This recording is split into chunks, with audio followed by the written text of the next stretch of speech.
Hi, this is Gemma. I respect her work a lot. I've seen her work on a lot of other cases, and she's been great. Mm. How many other cases has she worked on with you? Usually the court-appointed investigator and attorney don't really have much. There's not a lot of contact between us. There's usually really not any contact. Mm-hmm. I mean, I haven't been doing this that long. I've only had maybe 5 court-appointed cases myself, and she might have been on 3 of them. At one of the hearings we went to, she and I were convinced that he was going to be removed. Even as at that point he had been appointed temporary guardian and conservator, and we thought because of the evidence that we had to present to the court that he was going to be removed. So we just didn't want any retaliation. So yeah, I asked for a deputy, but I've asked for deputies in a lot of cases. He has pursued a lot of, I know of one other recent lawsuit that he engaged in. It was an insurance lawsuit.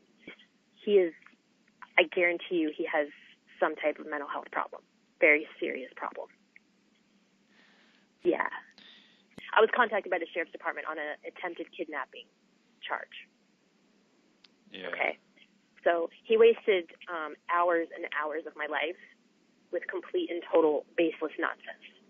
Oh, and neither of us have been paid. Helpful? Yes, you were. Okay. I appreciate it. So she's okay.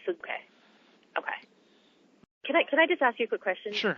I mean, when you see a situation where, or I guess when you like with me when I just told you that he's done all these other kind of frivolous lawsuits and all the filing of the pleadings and stuff like that. I mean, does that help you kind of understand what kind of reporter you're dealing with?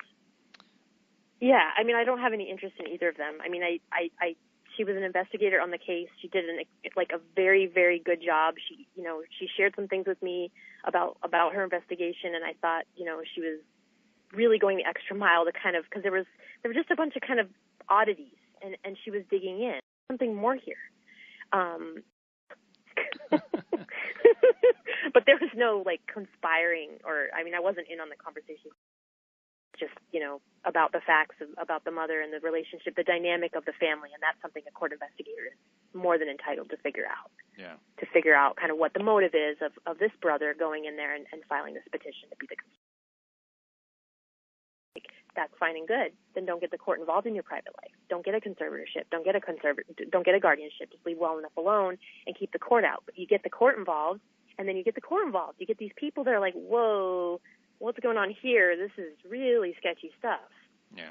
He didn't have to do that, and he did. And he had no clue what he was getting himself into.